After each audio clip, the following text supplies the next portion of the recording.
Warning, the following podcast may contain adult language and explicit content. Parental discretion is advised.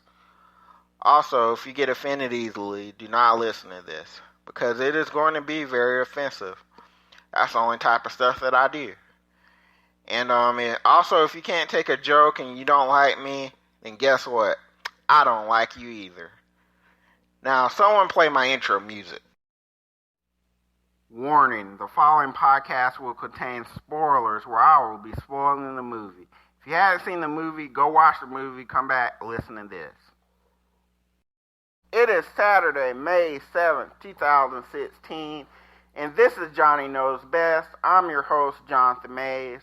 Thank you for tuning in. This is the long-awaited episode 26. Captain America, Civil War, spoiler review. Spoiler.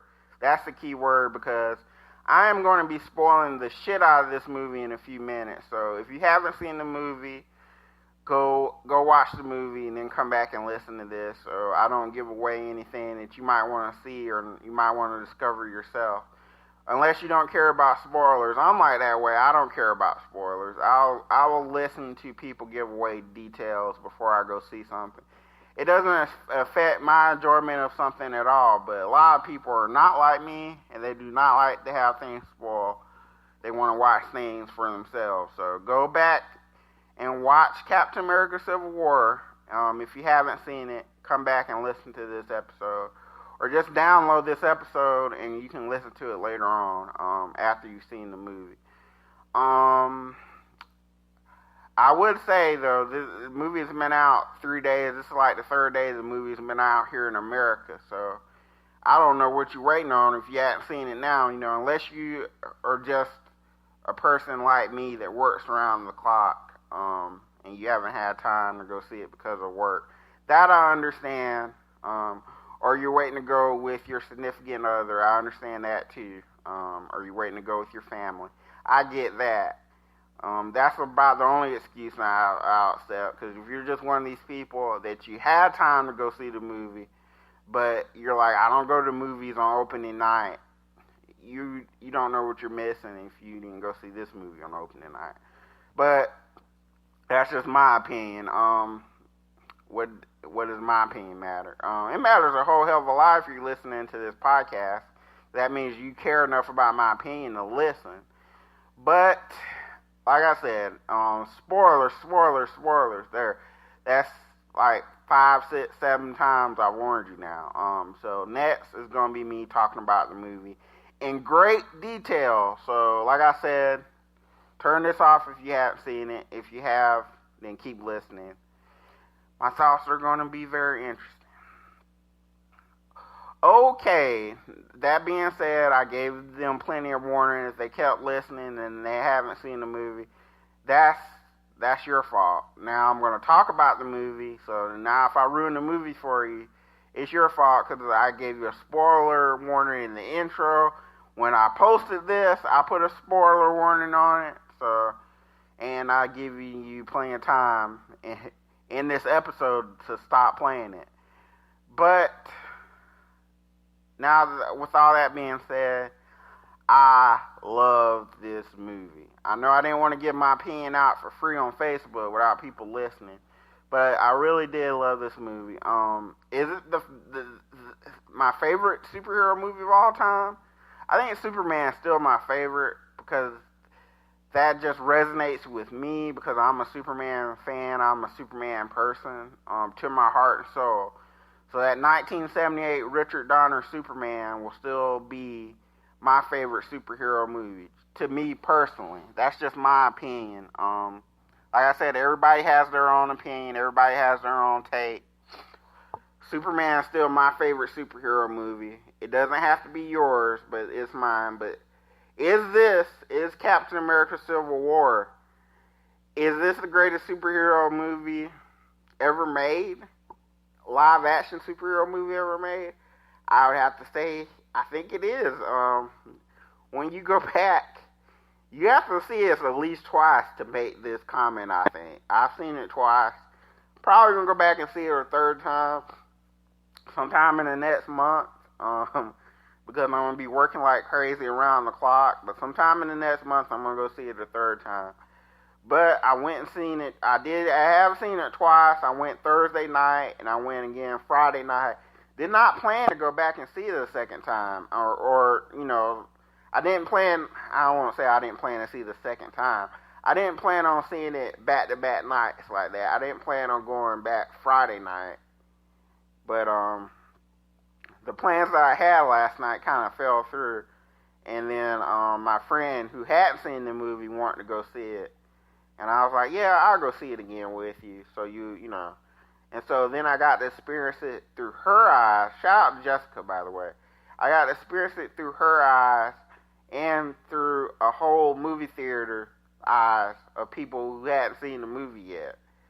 And I think by doing that, I enjoyed it way more the second time than I did the first time. I really loved it the first time, don't get me wrong.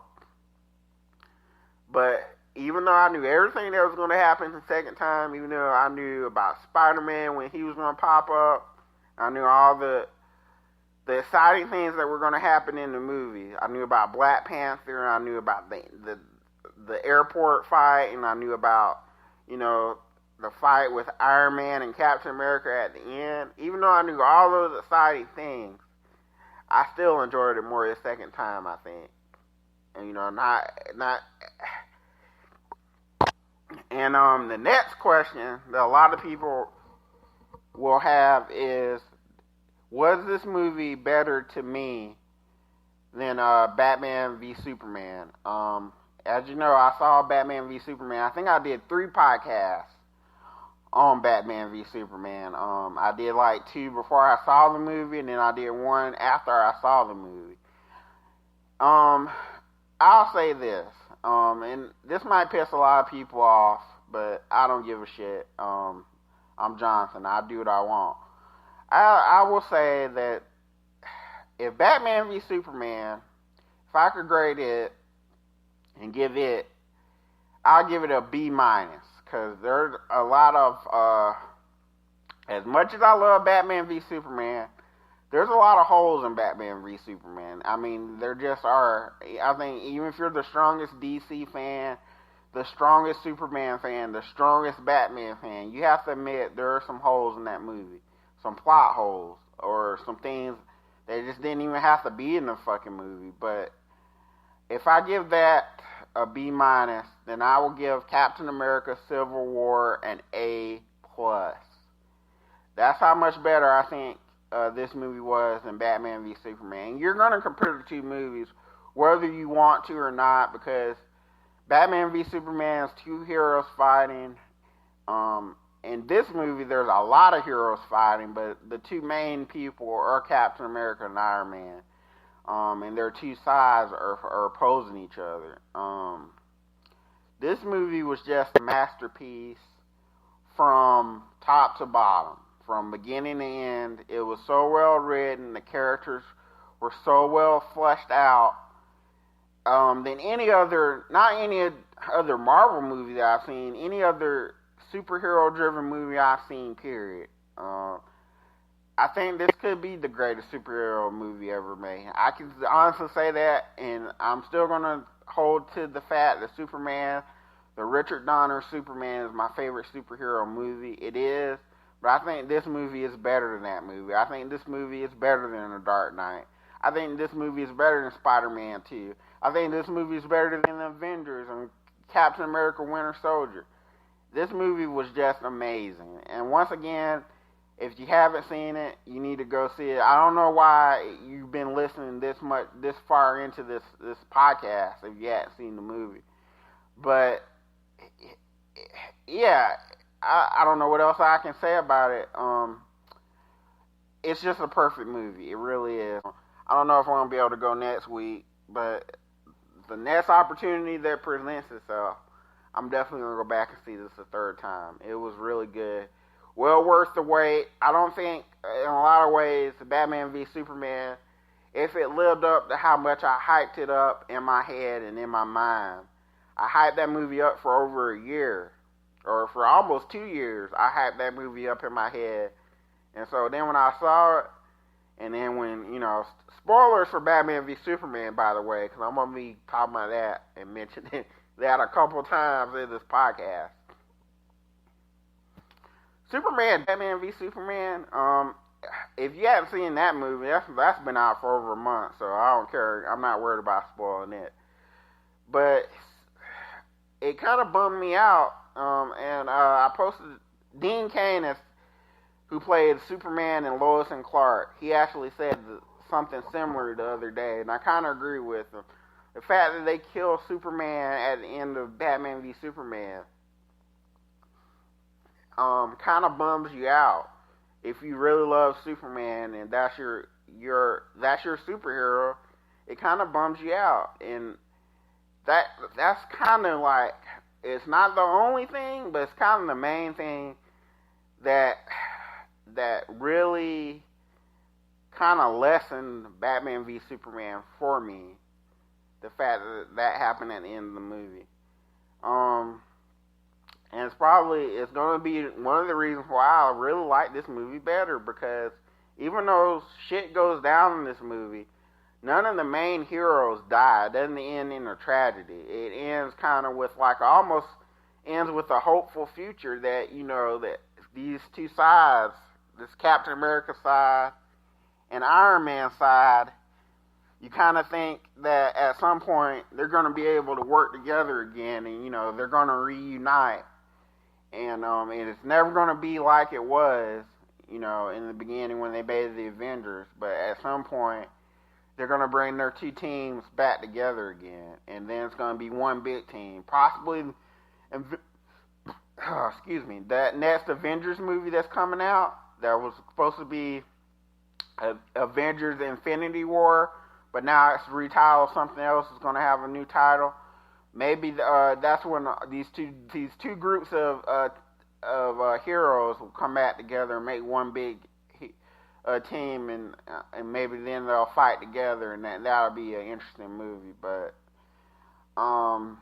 this movie, oh man, it's very, very serious. It was a lot more serious, a lot more intense than I thought it would be. It hit the ground running, but it still has those lighthearted, funny moments that every Marvel movie has.